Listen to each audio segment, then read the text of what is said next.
U.S. Secretary of State Antony Blinken is set to arrive in Nigeria today, marking the highest-ranking official from the Biden administration to visit since the May 29 elections that brought President Bola Tinubu into office.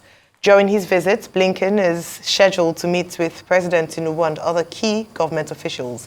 The State Department disclosed that Blinken's African tour will include stops in Cape Verde, Ivory Coast, Nigeria, and Angola, focusing on discussions related to regional security, conflict prevention, democracy promotion, and trade. The visit aims to underscore the Biden administration's commitment to partnership with Africa, addressing issues like climate, economic investment, and food, as well as health. All right, Antony Blinken visits, Rufai. So, Ayo, Antony Blinken visits about 4 countries. These are strategic visits. The Americans don't just visit for anything. And just for the sake of balance, I also hear that the Indian Foreign Affairs Minister is in Abuja as we speak, or just got into Abuja over the weekend. And the Americans don't just visit for anything. Why are they visiting these 4 countries? Number 1, Cape Verde. They're visiting Cape Verde because Cape Verde has been able to totally eliminate malaria. America has some injection of funds. Also, there was some infrastructural projects done in Cape Verde. America has some injection of funds as regards to ports in Cape Verde. And also, generally, symbiotic business relationship. America has put some of their money into Cape Verde.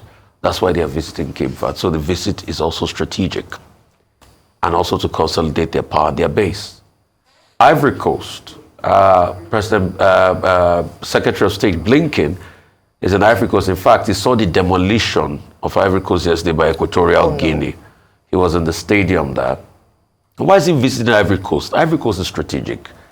See, 3 African countries that have had coups in recent times are bordering Ivory Coast. Mali, Burkina, are bordering Ivory Coast. And also, there's a strategic cooperation for security in Ivory Coast. Also, there's been a lot of aid support to Ivory Coast. About $45 million will go into that this year. Cumulatively, the money that has been expended is about $300 million to be able to keep security, in that area. And to be able to stem the tide or, as it were, have good neighborliness and share intel with both countries. That's why they're going to Ivory Coast. For Nigeria, pure and simple, why Secretary of State Blinken is coming in is because of Niger. And you know why? Because the Russians are consolidating so firmly. The junta in Niger did recently say that they were going to make alliances with the Russians and the Wagner Group. Couple of other coup countries that have planted coup, that have juntas because of coup, are gradually aligning with Russia. And that is also a threat to America's supremacy.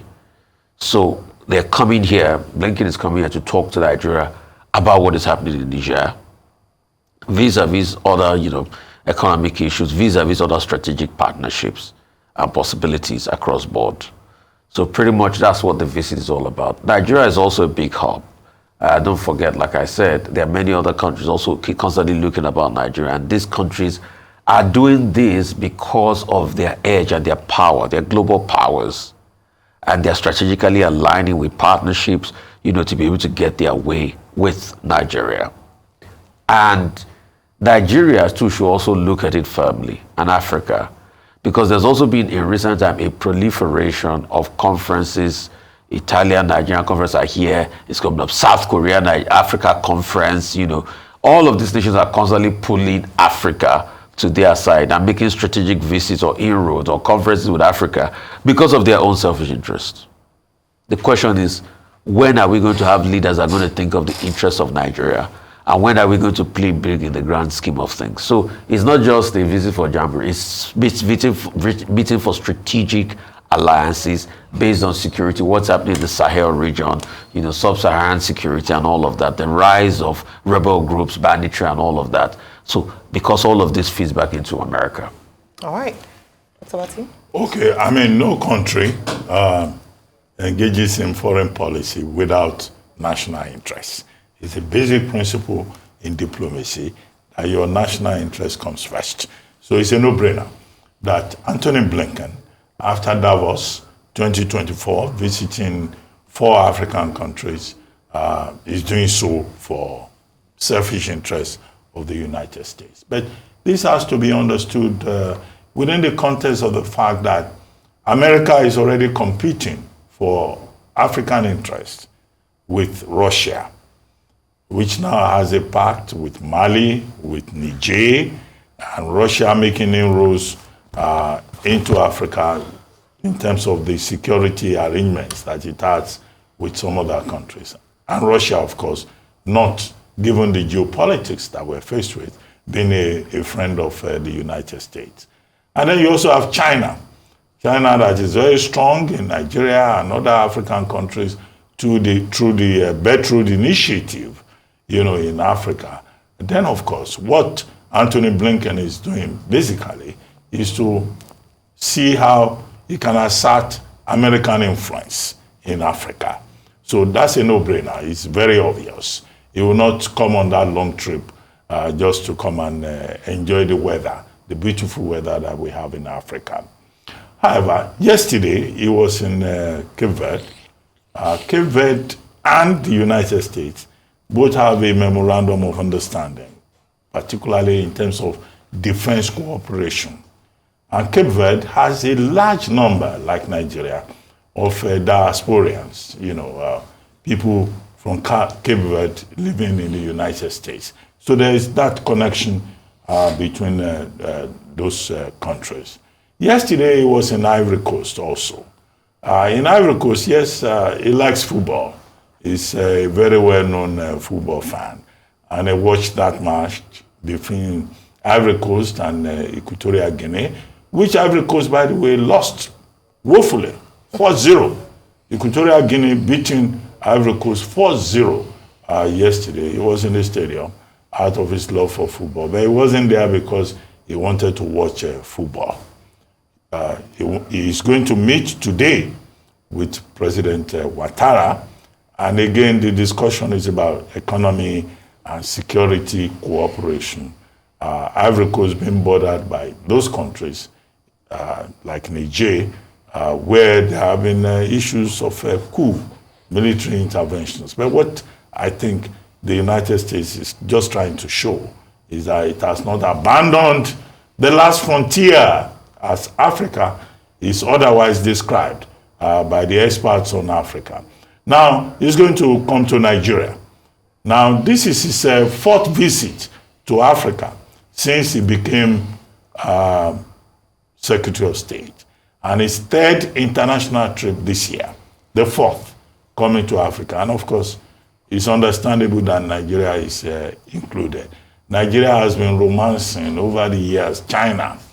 China is making inroads into Nigeria. So it makes sense because we're also a commodity-based economy, oil, Nigerian oil. So it makes sense for him to come here. And in the same sense, it makes sense for him to go to Angola. With Nigeria, there will be security talks in addition to issues about commodity, about oil. So what I think the United States is doing with this visit back and forth to Africa, the 4th total, 3rd international trip in 2024, is to remind these strategic African countries that they have not been forgotten.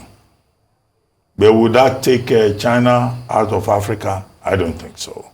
Would that take other countries like Japan and India from developing interests in Africa? I don't think so.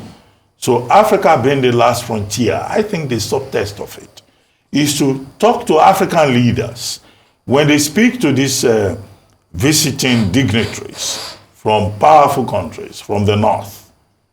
What do they themselves put on the table in terms of capacity, in terms of requests, in terms of follow-ups? The tragedy that we have faced is that African leaders don't have the capacity to negotiate for the best interests of their people. They are more interested in ceremony. So I think it's important for these African countries to wake up and know that this is not about ceremony. Diplomacy is about your country's strategic interests. and to focus on strategic interests. I'm sure when Blinken comes, there will be ceremonies here and there, but we are not interested in the ceremony. We're interested in what is Nigeria's strategic interest and how is that pursued. All right, very quickly on this story. Yes, Secretary of State, U.S. Secretary of State Anthony Blinken will be here in Nigeria. And in a chat with a media body, Financial Times, the Minister of Foreign Affairs, Nigeria's Minister of Foreign Affairs, Yusuf Turga, had talked about a few things that would potentially be on the agenda during the visit of Secretary of State Anthony Blinken, one of which is actually the upholding of democratic ideals on the, in the region, especially in the wake of recent coups in this region of Africa and very recently the Nigerian coup. In fact, what he had said was that chief on their discussion plate would be talking about how the U.S. can help Nigeria as a power bloc in West Africa to uphold democratic norms. He actually mentioned in a response, in an interview, that it was important not to emphasize on the fight against terrorism above upholding democratic ideals. I think these are important aspects to look at when it comes to that, because of course, due to the frayed relationships across this side of the African continent, countries like Russia have taken advantage of the, of the coups taking place in some countries and the disconnect among some West African countries. Also, it's been said, especially when it comes to foreign affairs and Nigeria positioning as a power bloc on the continent and in this region, in fact, that a test was there when following the Nigerian coup, and it said that it didn't quite favor Nigeria or this administration as a power bloc because unfortunately they were not able to negotiate or dialogue with the coupists to get President Bazoum out. And this happened just 2 months after President Tinubu's swearing in. So of course, Nigeria is keen to partner with the US, having that influence, strong influence to ensure that they're able to contain what is said as a breakdown of democratic norms on the African region, this region. Also, very importantly, still positioning as a power bloc in Africa and a spokesperson for Africa, the minister had mentioned that he would use this as an opportunity to discuss what's happening in the Middle East, geopolitics. That is very important because, of course, we're part of a global, our players in the global scene, and so lending our voices or lending the Nigerian voice to the U.S. intervening in the Israeli Hamas and then Palestinian war and asking for the U.S. to be more firm in seeking a ceasefire so as to bring some sanity in that region. So Nigeria is speaking up as well and talking about using this opportunity to bring up very pertinent international and global issues on the table. But beyond that, I think it's also emphasizing the point that Nigeria is a partner, a trade partner with the United States.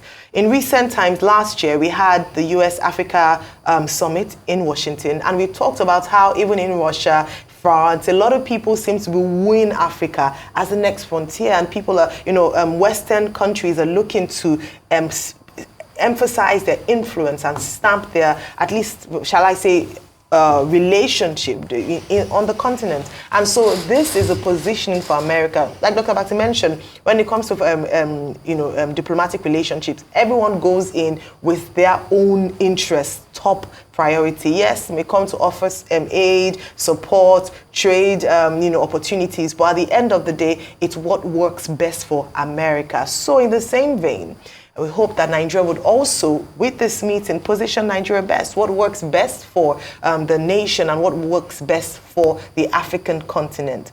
I'm glad that U.S. Secretary of State is here because we keep talking about the fact that we shouldn't be the only ones traveling as if with, cap in hand, going to find what we can get from the foreign nations, but to also see them come tonight, come to our own land, on our own soil, and most importantly, that we are also able to go to the negotiation table with something as well, because we, in terms of the continent, in terms of the nation, there's a lot to offer.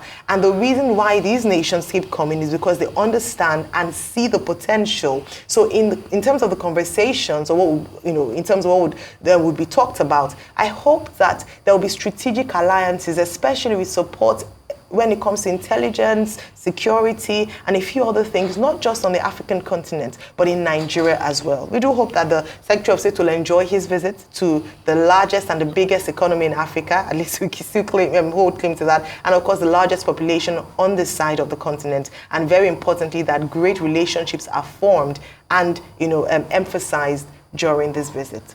Move on to the next story. The brewing political crisis in Plateau State is heating up as the 16 lawmakers of the People's Democratic Party in the State House of Assembly, who were sacked by the Court of Appeal, have vowed to resume legislative duties today. They based the decision on the Supreme Court's judgments that nullified the case against party structures in the state. Arise correspondent Douglas Francis filed this report. The sacked members say they are taking a cue from the Supreme Court judgment which overturned the judgment of the Court of Appeal and reinstated Governor Caleb Mutfwang as the duly elected governor of the state. Speaking on behalf of the 16 members, Ishaku Maren claims that the Supreme Court had revalidated their election, which was wrongly taken away from them by the lower court. Maren, who was flanked by the other 15 members, said as law-abiding citizens, they are ready to resume work to represent the people that duly elected them, while calling on the state governor and security agency to give the members the desired support towards having free access to the state assembly. A superior court gave its own verdict regarding the same issue, and in the judgment of the Supreme Court, they said the case that was brought before the Court of Appeal in its entirety was fraudulent, and because the Court of Appeal lacked even jurisdiction to entertain the entire matter, that such a case will be taken to. And by implication, it shows that the verdict of the Court of Appeal is a nullity. And to our greatest dismay, the so-called Court of Appeal members are deceiving themselves that they are coming to the House tomorrow to resume work. But I'm confident to tell you that we are a product of democracy. We are validly elected by the majority of votes that were casted in our various and respective constituencies. And our constituents are willing and ready to accompany us to our sittings tomorrow, because they voted us and they are not ready to compromise that. And that is why they are seeing us up to the State Assembly tomorrow for our sitting. The resumption is set to take place at the temporary chamber of the State Assembly in the old government house in Jos, Plateau State. Interesting times, Rufai. You see, and that's why when we go back to our courts, we'll advise them to please uphold the tenets of justice. Because now, with the decision of the Court of Appeal, we've caused a big problem. Nobody wants these lawmakers to go to that house and start anarchy there. But is anarchy waiting to happen? Like the APC said, and they said it rightly, the publicity secretary of the APC. So in this conundrum, where do we go from here? Some lawyers have said that once the highest court in parliamentary elections decision have made their decision, that's it. They have to bear the brunt. But we had the lawyer representing, one of the lawyers representing Governor Mutfwang the other day, last week here. And he was saying otherwise, that they are still exploring legal options. In fact, Mr.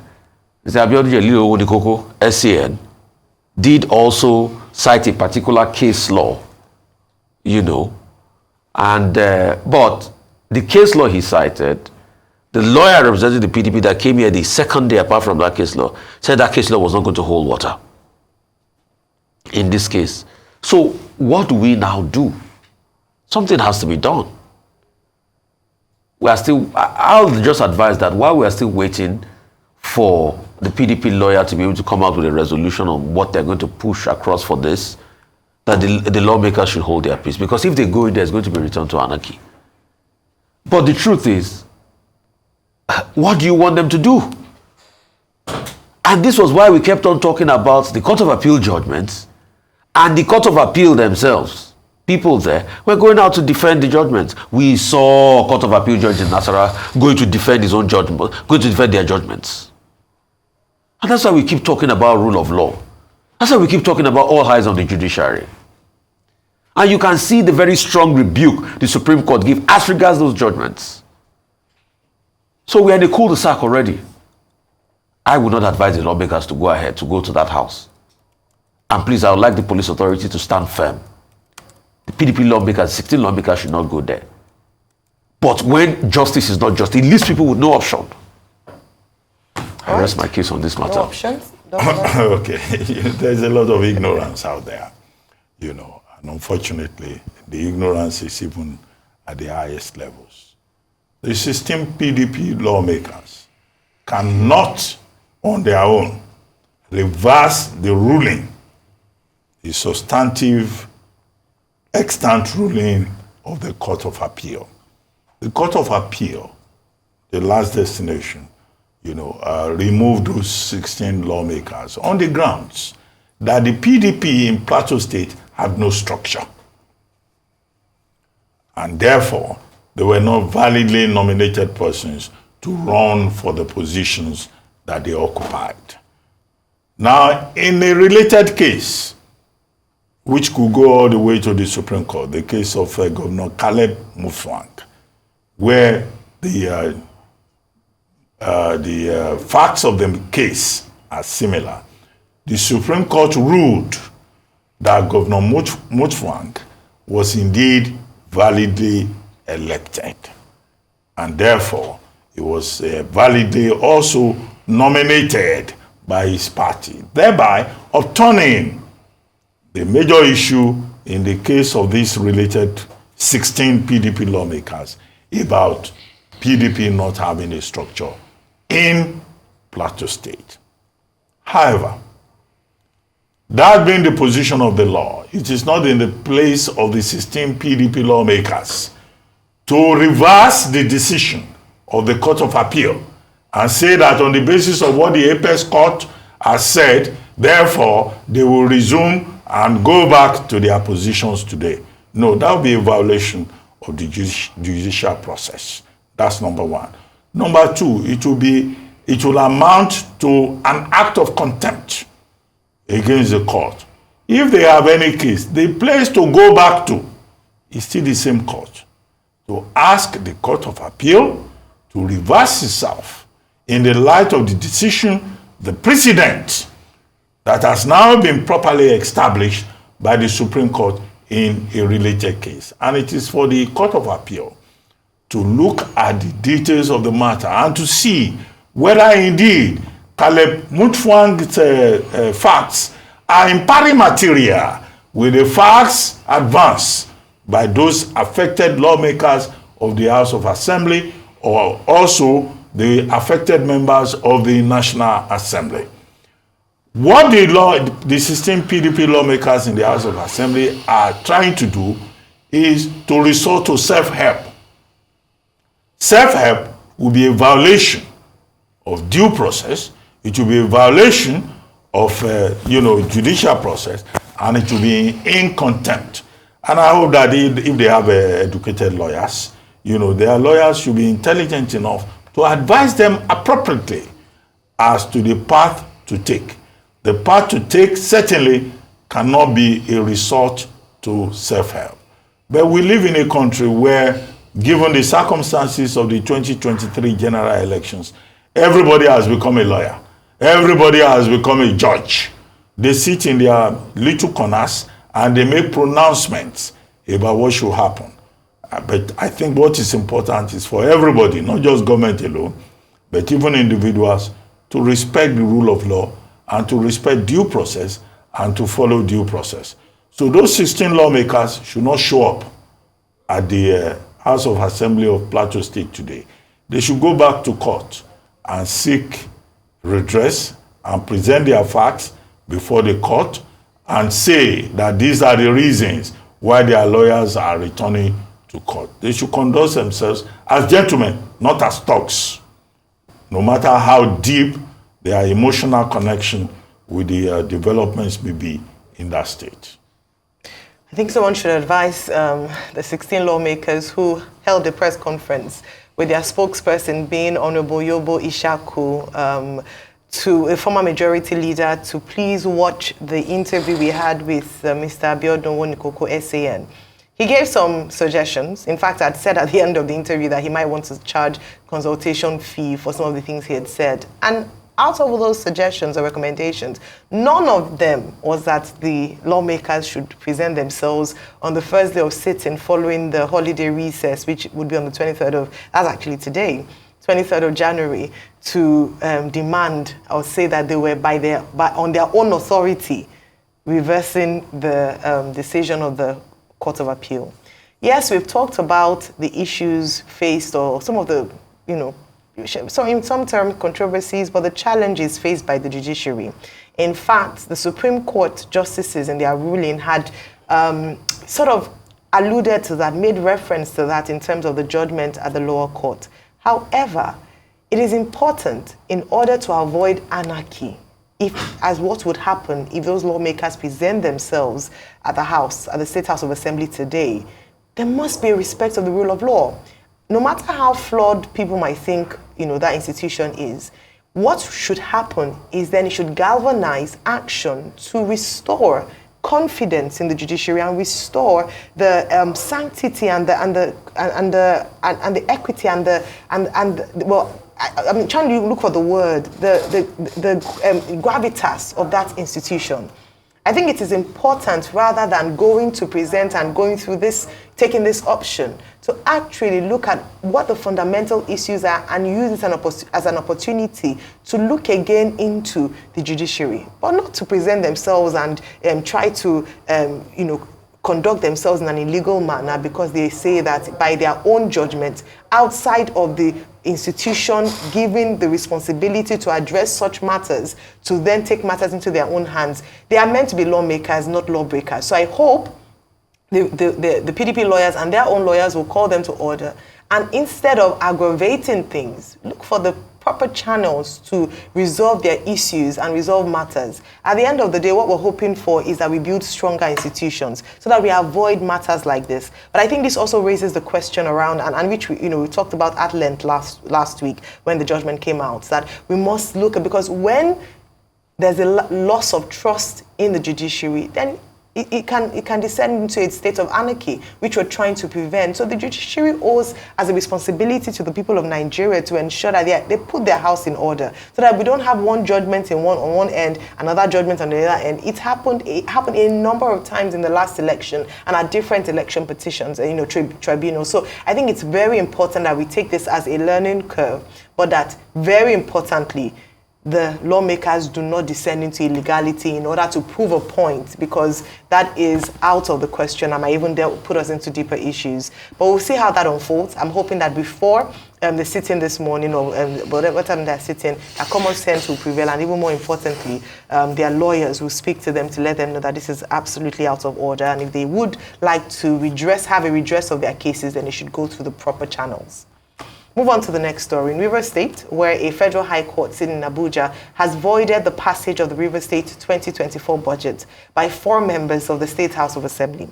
Arise correspondent Godfrey Eshemoge reports that this may spark a fresh controversy, as the judgment is in conflict with another one by a court of coordinate jurisdiction on the membership of the state legislature. Judge James Omotosho ordered the governor of the state, Sim Fubara, to therefore present the budget to the legally constituted House of Assembly under Speaker Martin Amawule. The court also restrained the Rivers State governor from going ahead with the demolition of the State Assembly complex, while ordering the Inspector General of Police to provide security to the Speaker and other legislators in the Rivers State Assembly. It barred the National Assembly from taking over the functions of the Rivers State Assembly or accepting to treat any request from Governor Fubara to do so. Governor Fubara was also ordered to release all monies standing in the credit of the House of Assembly to Martin Amawule, who the court now deems as the lawful Speaker of the Rivers State Assembly. This decision is in sharp contrast to that of a high court sitting in Port Harcourt, which had declared former Speaker and now former member of the State Assembly in charge after declaring vacant the seats of the 25 defecting members. the court has restated the law as to the separation of powers of the various organs of government, and trying to say in clear terms that nobody should interfere with the function of the other or try to be dictatorial in their approach to doing things in government. So that is the position of the law. So for today, there is judgment for the plaintiff, the Rivers State House of Assembly, led by Right Honorable Martin Amewule, who the court equally confirmed is the validly nominated and substantive Speaker of the said House of Assembly, and not Right Honorable Edison Ehie, as he has held or claimed to be. So that is the position. Quite crucially, in Monday's judgment, the High Court judge says Edison Ehie is no longer a party to the suit, having resigned his membership of the State Assembly, ending any likelihood of there being any form of confusion as regards who is the rightful Speaker. Godfrey Eshamoge, Arise News. Obviously, the River State debacle issue, what shall we call it, is not over, and we'll continue to see things unfold from the state. It can't be over. I think it's beginning to be obvious why Fubara was picked by Wike to be governor of the state. If a man cannot fight for himself, he will be battered, he will be beaten, he will be pushed around. And I used the word the other day, a man that craves peace when his position is not respected, the man will be in pieces. I repeat, a man that craves peace, that does not respect his own position, will be in pieces. I thought part of the peace deal signed with President Tinubu was to withdraw all cases from court. So how come did Martin Amahule go ahead with his own court case that pretty much tied the hands of Fubara? How come? Because Fubara let it happen. So Wike is winning now. In fact, I dare say 100-0 to Wike. Because now everything is set for Fubara's impeachment. If they can get a court order that says that Fubara had no right to call the National Assembly into the matter, he had no right to withhold their monies, he has no right, and in fact they copied the IGP to stop them from sitting, and they hold the ace in all of this, then what was the essence of the peace deal in the first place? We all screamed to high heavens. In fact, the Rivers elders, God bless them, came out and even said they were going to take President Tinubu to court as regards that peace deal. But in the end, Fubara tied everybody's hands by saying, don't fight for me. I'm doing it in the interest of peace. I repeat, peace that does not respect your interests is peaceless. I mean, it turns you into pieces. And that's what is happening. So the Wike camp will consolidate. They have already consolidated. They also said the budget passed should be represented. And that's the reality of what we have as we speak today. I do not know when our politicians will learn. Like Winston Churchill said, an appeaser is the man that gives the crocodile meat hoping it will eat him last. So this is another master stroke by Mr. Wike. Give it to him. He has won this fight. They have to respect the court order. The court also noted the fact that he took his case out of court. That's what he did. So when he took his case out of court, obviously, he was complicit in all the things that were leveled against him. So increasingly, we'll see how this pans out in Rivers State. But this is not the end of it. Will Fubara be able to fight back time with time? Maybe he has something off his sleeve. In fact, some people have said he's just waiting for a finality with the Supreme Court before he acts. But with this, I don't think he'll be able to act. I think like a cobra, like a constrictor boa, Wike has wrapped himself around Fubara and is already on Fubara's neck to strangle fully, like a constrictor snake will constrict and strangle its prey. Good luck. Well, to you. it will be instructive to note that in this particular matter, at the court of Justice James Omotosho, Wike's name was not mentioned. So this has nothing, qua law, with Nyesom Wike. It's about the matter before the court. And what Justice James Omotosho said simply is that Fubara, having withdrawn all the suits in the court, has no further grounds for him to insist that he is a validly nominated and elected Speaker of the House of Representatives. In law, there's something they call res, the substance of the matter. Now, he himself has already destroyed the substance of the matter. He not only resigned as he was then described, Speaker of the House and member of the House, without even consultation with his constituents, he removed himself and took appointment as Chief of Staff to the same Governor Fubara, who had withdrawn all suits from the court. So the court is left with no other thing than to say that the rest having been tampered with by the main complainant, then of course, Martin Amewule is the Speaker of the House. And for the validity of the 2024 budget to be established, the Amewule faction, no longer a faction as it were now the Speaker of the House of Assembly, Fubara, the governor, will have to present the budget, the 2024 budget, before the House of Assembly in a valid manner. And to that extent, the order was also given by the court that he can no longer tamper or, violate the integrity of that House of Assembly. What Justice James Omotosho's court has done simply is to validate the Matthew Amewule-led House of Assembly in Rivers State. That's number one. Number two, now no court of law ruling is final if you don't challenge it. The question to now ask is, will Governor Fubara of Rivers State challenge the ruling by the Federal High Court in Abuja in the Court of Justice James Omotosho? Will his lawyers raise issues about jurisdiction? Or are we going to face a situation whereby Governor Fubara will just say, look, let it go?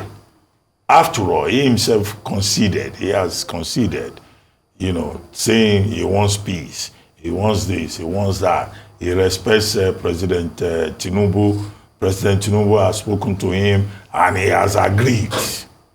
So my suspicion is that even when the elders of Rivers State, who are crying more than the bereaved, push him to say, no, go and challenge it in court, he's not likely to move. So we too here, sitting on this table, should not cry more than the bereaved. Fubara says whatever they do to him is okay by him.